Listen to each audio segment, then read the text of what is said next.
volvemos con nuestro bloque. Como decíamos al comienzo del programa, el tema constitucional dice relación con los derechos de las personas. Y eso téngalo claro, derechos de las personas. No tiene sentido y sería mejor dicho, anticonstitucional pensar en darle más facultades al Estado. Porque cada vez que el Estado tiene más facultades y abusa de, disminuyen y sufren los derechos de los individuos. Y eso que la gente lo tenga muy claro, porque sin quejarse, todo de acuerdo después de darle más facultades al Estado en una nueva constitución, eso es a costa de sus derechos. Entonces, el tema es a través, y por eso se habla de pandemia. Sí, dale. Ese es un tema que cada vez que puedo también lo menciono. O sea, claramente lo que la gente tiene que tener en cuenta es que la Constitución siempre tiene que ser una herramienta para ella, una herramienta que le permita a la gente defenderse del poder del Estado, a la gente defenderse del poder de los políticos. Por eso es que la Constitución tiene que darle derechos y libertades a la gente y no darle facultades y atribuciones al Estado. Mientras más facultades y más atribuciones le damos al Estado, menos derechos y menos libertades tienen las personas.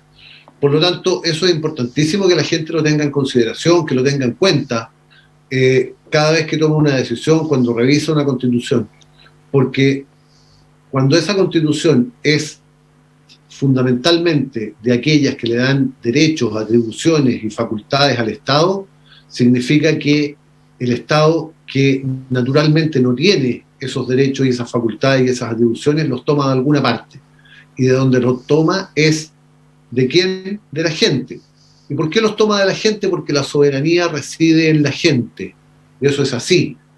Y como tiene que tomarlos de algún lado, se los quita a la gente. Por lo tanto, la que pierde derechos y la que pierde libertades a costa del Estado es las personas. Pero quiero retomar una cosa que tú dijiste antes del término del bloque anterior. Aquella otra pandemia. La mayoría de los afectados, personas jóvenes el día de hoy, son personas que son obesas.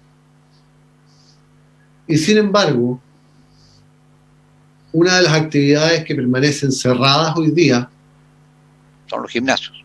Son los gimnasios, exactamente. Y que son una actividad esencial para la salud de la gente. Son un templo de salud los gimnasios. Pero por supuesto, resulta que a la gente, ¿qué es lo que le dieron? Le dieron un bloque para hacer ejercicio de 6 a 9 de la mañana.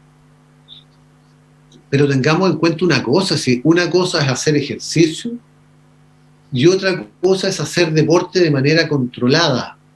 En un gimnasio existe un responsable del gimnasio, existe un dueño, existen monitores, existen profesores que controlan la actividad física que las personas hacen, evitan las lesiones, evitan que las personas se vayan a infartar, que no se excedan del entrenamiento, que no se lastimen los ligamentos, los huesos, etcétera, que no carguen peso de más para evitar lesiones en el nervio ciático y otras cosas más.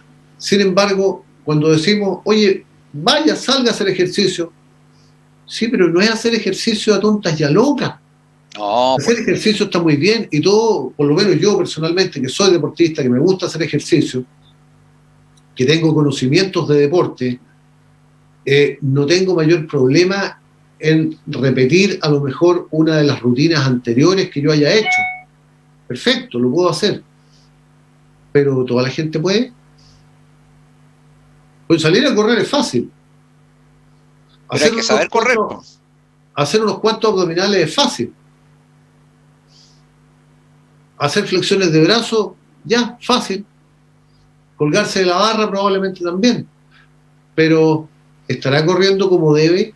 ¿Estará poniendo bien los pies? ¿Estará doblando las rodillas como corresponde? Los abdominales, ¿estamos seguros que ese abdominal no va a dejar a la persona con dolores de espalda después? Ese que se colgó de la barra, efectivamente las articulaciones le dan. Bueno, eso no lo va a poder controlar bajo ningún punto de vista en ese horario de las 6 a las 9 de la mañana, en ese bloque que el gobierno ha estimado espectacular para hacer deporte, porque no me cabe ninguna duda que el personaje de la moneda no ha hecho deporte en su vida, si es cosa de verlo. Entonces, no creo que de deporte sepa mucho. El ministro de Salud algo sabe de salud, pero yo no lo veo muy deportista tampoco, no me lo imagino en una cancha de nada. Pero si vamos a hacer deporte, yo creo que es importante que la gente haga deporte bien y que lo haga controlado. Porque el deporte, para que sea saludable, tiene que ser bien hecho, controlado con los entrenadores, como corresponde. Y creo que es esencial para eso que se abran los gimnasios, que se habilite a la gente para que pueda ir a los gimnasios. Porque en los gimnasios es donde va a poder hacer deporte con plena seguridad. Ahí no se va a contagiar. Si la gente que va ahí, además, es gente que respeta su cuerpo, es gente que se cuida, es gente que tiene interés en la salud, es gente que no va a andar contagiando ni contagiándose. No. Entonces, hay mucho respeto en los gimnasios, eso lo digo siempre, para la gente que no tiene costumbre de ir a los gimnasios. Hay un ambiente de mucho respeto. Pero por supuesto. Hay una pasión compartida. Pero por supuesto. Es gente que respeta su cuerpo, es gente que está por un tema saludable. Entonces yo creo que es absolutamente necesario, si queremos fortalecer además el sistema inmunológico. Uno de los pilares es precisamente el deporte. Entonces, bueno, abramos los gimnasios, dejemos que la gente vaya a hacer deporte y que lo haga controlado para evitar lesiones, para evitar otras consecuencias que entrenando por cuenta propia sí las puede tener las personas. Pero fíjate bien que yo quiero seguir en este tema de la obesidad como causa de muchos contagios, hospitalizaciones, incluso fallecimientos de personas, que demuestra que todo tiene una consecuencia en la vida. Fíjate que en el primer gobierno de Sebastián Piñera, una de las pocas cosas buenas que se hizo, no fueron muchas, pero hay que reconocerlo, el plan Elige Vivir Sano, una alianza público-privada, y que fue creando cierta conciencia porque atacaba el tema de la obesidad y de la vida sedentaria en Chile. Y volvió de nuevo a gobernar, curiosamente a este siglo ha sido gobernado nada más que por doña Michelle Bachelet y don Sebastián Piñera. Es bien curioso, pero bueno, eso es otro tema. Y doña Michelle Bachelet terminó con el programa Elige Vivir Sano, lo mató, porque esto de alianza público-privada no le gustó, porque ella es absolutamente estatista, ella es comunista en esencia, de todas maneras. Y en Chile se olvidaron del tema de la obesidad. Bueno, aquí están las consecuencias. Está muriendo gente por obesidad, está muriendo gente también por tabaquismo, y se combina el tabaquismo con la obesidad, es un cóctel mortal. Suelen ir juntos, ¿ah? Suelen ir juntos. Bueno, esta es una demostración de las consecuencias en el mediano y en el largo plazo, de lo que se hace o lo que no se hace. Y yo me pregunto, ¿cuáles van a ser las consecuencias de lo que se está haciendo o no haciendo hoy en día? No lo vamos a ver la próxima semana ni el próximo mes, lo vamos a ver el próximo año y de ahí en adelante. Por eso es que todo lo que está pasando hoy día en Chile, bajo la pandemia o con la excusa de la pandemia, a nosotros nos va a repercutir muy fuertemente.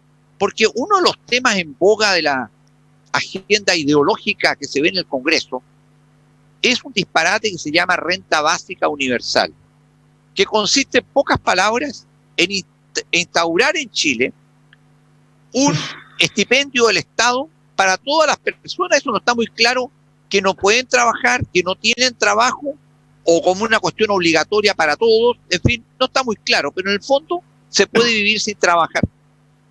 ¿Ustedes se imaginan las consecuencias desastrosas, las consecuencias devastadoras que puede tener para un país que la gente sea sostenida por el Estado? Bueno, de partida, el Estado no tiene recursos para sostener a toda la gente por mucho tiempo. Pero si eso se sostiene en el tiempo, porque en el populismo, ¿quién le va a quitar a la gente esta clase de beneficios? ¿Cuándo se quitan beneficios? ¿Cuándo se quitan bonos? No, siempre están agregando más. Pero, ¿cuáles son las consecuencias de todo eso? Las consecuencias es que la economía y todo el país se empobrece, porque al final se transforma esto en un país de mantenidos. Y si además le agrega aumento de impuestos, porque esta cuestión de la excusa del impuesto a los súper ricos, cuidado, esto es como la mecha que crece y se va extendiendo y no se sabe hasta dónde va a llegar, porque si tú le aplicas impuestos a un sector de la población hoy, ricos? después se lo aplicas a todos los demás, porque así como el Estado no puede definir con justicia y con potestad qué puedes comprar o no comprar en el comercio, ¿cómo el Estado va a entrar a calificar hasta dónde eres rico tú y hasta dónde puedes serlo? No, ¿y cuántos son los súper ricos? Claro.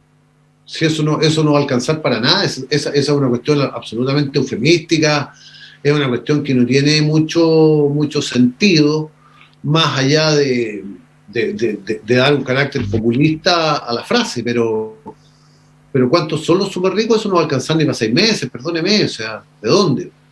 Si el Estado, y eso tenemos que entenderlo, porque la gente cree que el Estado tiene mucha plata, y la verdad de las cosas es que el Estado no tiene plata. Si los Estados no tienen plata. Sacan la plata de la gente nomás. La única plata que tiene el Estado es la plata de la gente. Si la forma de financiamiento de los Estados, endeudamiento, tributo,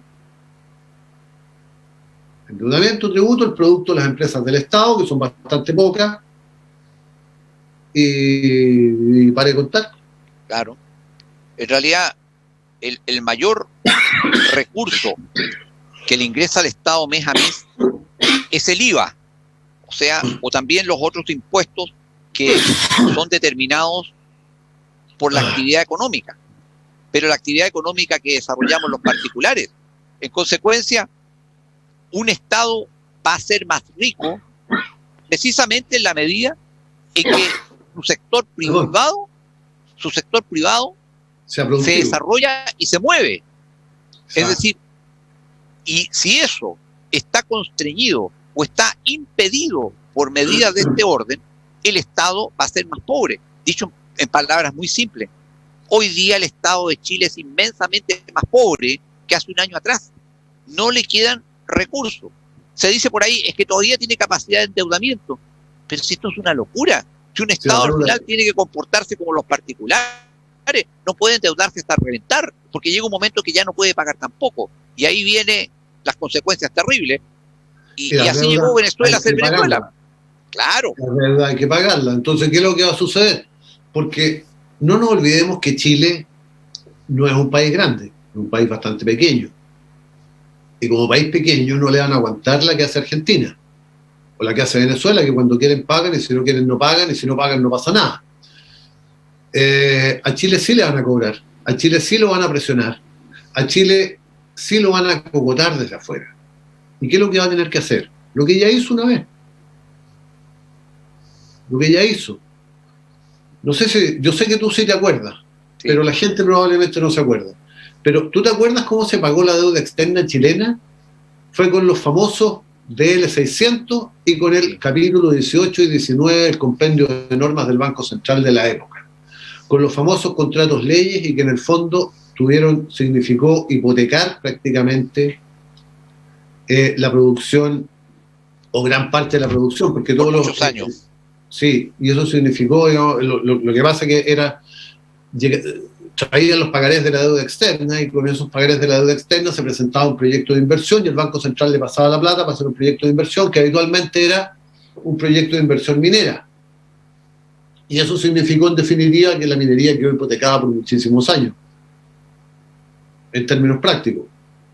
Y, en definitiva, va a ser la única manera para que nuevamente podamos salir después del endeudamiento. Si este no es un país que tenga recursos como para poder decir salimos, producimos y se acabó. No es Argentina, tampoco es Venezuela. Venezuela podrá vender petróleo, nosotros el petróleo que tenemos no nos alcanza ni para nosotros abastecer al país. Sí, eso, el chileno medio no puede olvidarse de esto. Chile es un país pobre por naturaleza, que subió, se enriqueció, entre comillas, con un gigantesco esfuerzo y con muchos años de trabajo y de disciplina. Entonces, por eso volvemos a lo mismo.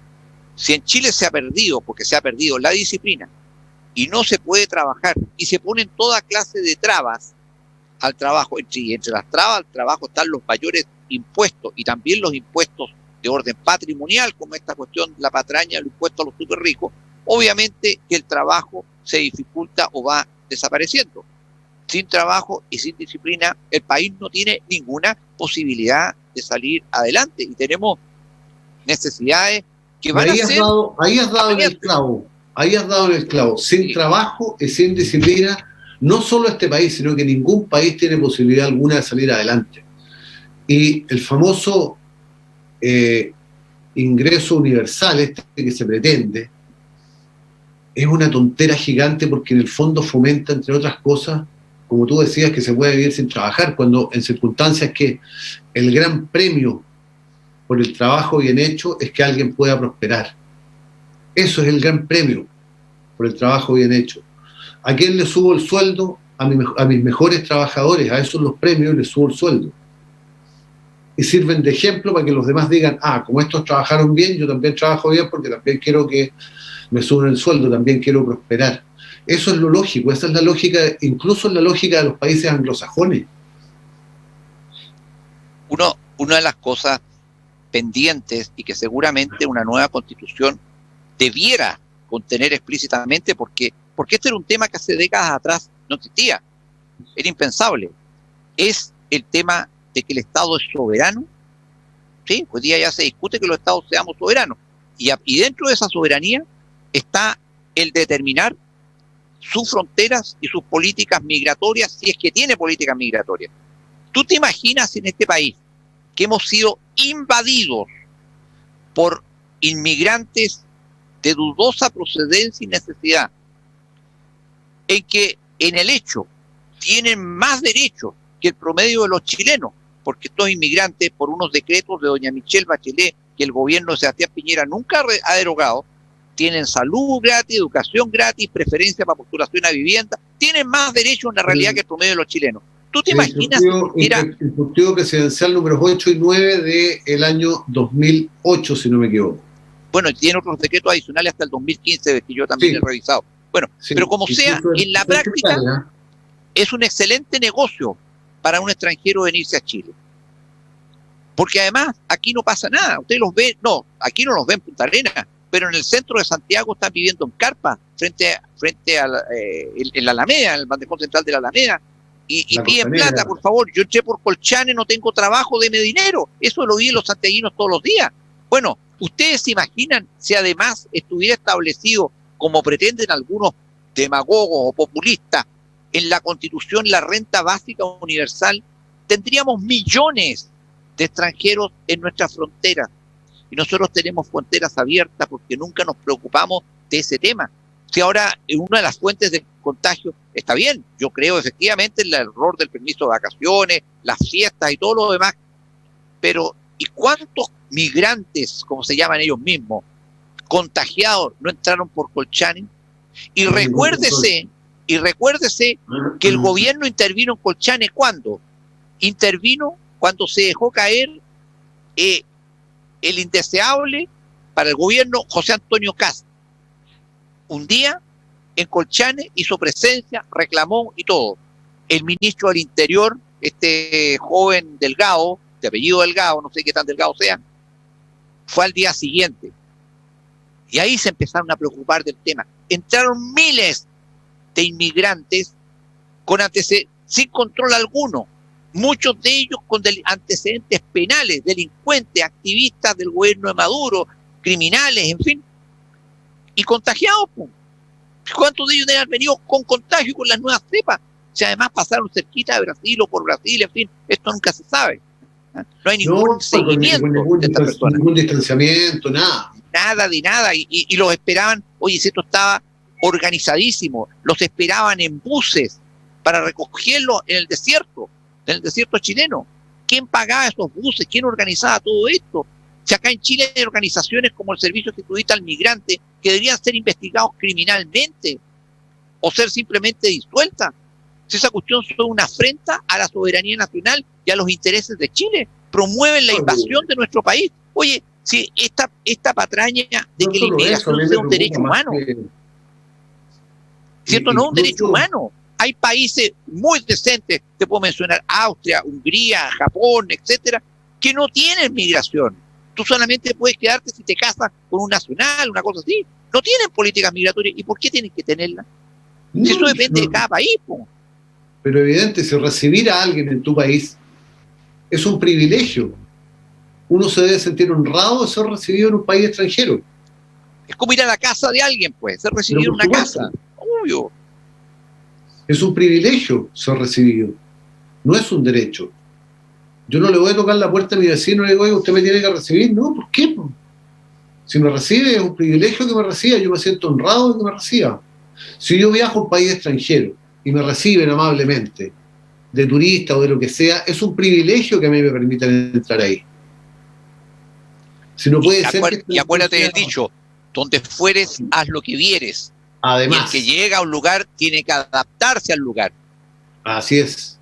Pero desgraciadamente muchos de estos inmigrantes, y en eso hay quejas, incluso aquí en Punta Arenas, venezolanos, colombianos, con fiestas todas las noches, no dejan dormir a los vecinos, hablan a gritos, ruidos molestos, en fin.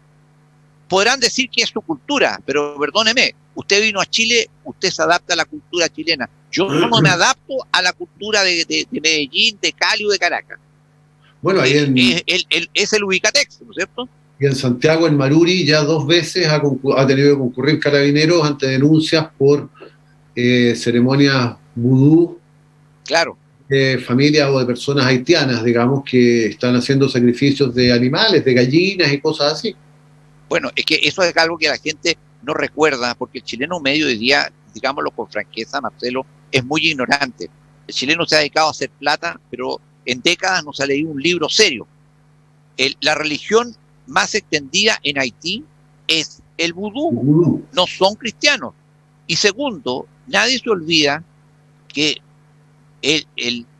Haití es el país con mayor cantidad de enfermos de VIH, de SIDA, producido por el VIH. En consecuencia, han traído muchas enfermedades. Hemos sabido hasta de casos de lepra, jamás visto en generaciones dentro del continente en Chile. Entonces, esas cosas, todo se oculta, todo se acalla. Y yo creo que hoy día, uno de los derechos fundamentales a consagrar en la Constitución de hoy es el derecho a una información cabal y veraz, porque las cadenas informativas desinforman, los gobiernos mienten y ocultan información, las organizaciones internacionales mienten y desinforman, las redes sociales mienten y tiran fake news. En fin, el ciudadano medio debe tener derecho a una información cabal y tiene que haber alguna forma de controlar eso en términos efectivos. ¿Qué crees tú? Pues estamos en el siglo XXI, no el siglo XIX. Absolutamente cierto. O sea, es absolutamente necesario velar por la veracidad de la información. El derecho a la información es fundamental. Es fundamental porque es la forma que tiene la gente de estar en contacto con la realidad ocurrida no solamente en su ciudad, en su país, sino que en todo el mundo. Pero para eso necesita que la información sea absolutamente veraz, porque de lo contrario no se va a poder formar una opinión cabal sobre los distintos temas, no va a tener el conocimiento que le permita hacerlo, y creo que la forma para que eso sea posible es establecer acciones judiciales, acciones legales, indemnizatorias graves en contra de la prensa que sea desinformante, porque la prensa tiene todo el derecho a la libertad de información. Estoy de acuerdo con eso, lo defiendo además. Pero también necesitamos que la prensa sea veraz, necesitamos que las redes sociales sean veraces, necesitamos que la gente se informe verdaderamente y que no se forme opiniones salidas de cualquier parte. Y creo que lo mejor para eso es establecer acciones fuertes, incluso llegando a la disolución de medios, incluso llegando a la disolución o al cierre de redes o cosas por el estilo, porque va a ser la única manera de limpiar el sistema. Sí. No va a haber otro. Y es una cuestión más fácil decirlo que hacerlo, porque en Chile tenemos presencia de la mayor serpiente venenosa de los medios de desinformación mundiales, que es CNN. CNN está presente en Chile, es la dueña de Chilevisión, tiene sus propios medios como CNN, y han promovido, porque todo esto es artificial y artificioso, tienen 2 periodistas que la llevan, por así decirlo, en esto de la desinformación y la y los comentarios e información tendenciosa, teñida de ideología, la señora Rincón y el señor Matamala. Y me quiero referir a la señora Rincón para que veamos cómo se miente y cómo se construyen realidades falsas. Doña Mónica Rincón es hermana de doña Jimena Rincón, la senadora DC. En el primer gobierno de doña Michelle Bachelet la metió a TVN y siempre se le criticó por ser una periodista mediocre. He escuchado muchos comentarios de esa época. Bueno, después la contrató la CNN y la transformaron en ídola. Ella es ídola en este momento, cuando es la misma persona que entró por la ventana gracias a la influencia del gobierno de doña Michelle Bachelet en su primer gobierno y gracias a su hermana Rincón. Y gracias también a su hermano que en ese tiempo era diputado, el diputado Rincón, que no lo reeligieron porque se pidió que le pegaba a la señora. Bueno, esas son las realidades. Así se construyen estos artilugios de mentira en Chile. Y esa es la forma en que se trata de controlar las mentes de los ciudadanos. Bueno, estamos llegando ya al final de este segundo bloque. Gracias, Marcelo, por esta conversación. Y no, para gracias que la gente... a ti, Claudio, por la conversación que hemos tenido el día de hoy, bastante buena por lo demás y con un tema absoluto de actualidad. Para que la gente se vaya dando cuenta de que el tema constitucional sí le atañe al día a día y que es muy importante para que no los pisen los callos y no determine un burócrata qué es lo que podemos comprar, comer o no comer, ¿no es cierto? Eso es lo importante, que la gente tome conciencia que la Constitución tiene que constituir la base de su libertad, tiene que tener el catálogo de derechos y libertades y que tiene que tener el mínimo de facultades y atribuciones del Estado. De lo contrario, es la gente la que está perdiendo sus derechos y sus libertades. El Estado está al servicio de la persona y no al revés. Así es. Bueno, de eso se trata. Gracias, Marcelo, y gracias a todos. Buenas noches. Buenas noches. Buenas noches. Hemos presentado Conversando de Constitución.